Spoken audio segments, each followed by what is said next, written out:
সচিবালয়ে হামলার ঘটনায় 2 আনসার সদস্য গ্রেপ্তার। রাজধানীর সচিবালয় এলাকায় আনসার সদস্য কর্তৃক হামলা ও ভাঙচুরের ঘটনায় 2 আনসার সদস্যকে গ্রেপ্তার করেছে পুলিশ।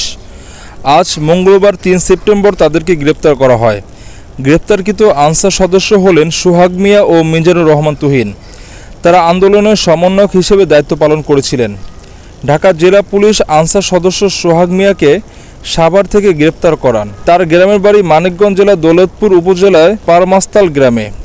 অপর আনসার সদস্য মিজানুর রহমান তুহিনকে রামু থানাধীন কাউয়ারখোপ ইউনিয়নের দুর্গম টিলাপাড়া এলাকার পাহাড়ি জঙ্গল থেকে গ্রেপ্তার করেছে কক্সবাজার জেলা পুলিশ। তিনি কক্সবাজার জেলা সদর চৌফলদন্ডি গ্রামের বাসিন্দা। উল্লেখ্য, গত 25 আগস্ট দিবাগত রাত্রে রাজধানীর সচিবালয়ে বৈষম্য বিরোধী ছাত্র আন্দোলনের শিক্ষার্থীদের সঙ্গে আন্দোলনরত আনসার সদস্যদের মধ্যে সংঘর্ষ ও ধাওয়া পাল্টা ধাওয়ার ঘটনা ঘটে। এর আগে চাকরি জাতীয়করণের দাবিতে সচিবালয় অবরুদ্ধ করে রাখে তারা। এ ঘটনায় পৃথক 4টি থানায় মামলা করা হয়েছে।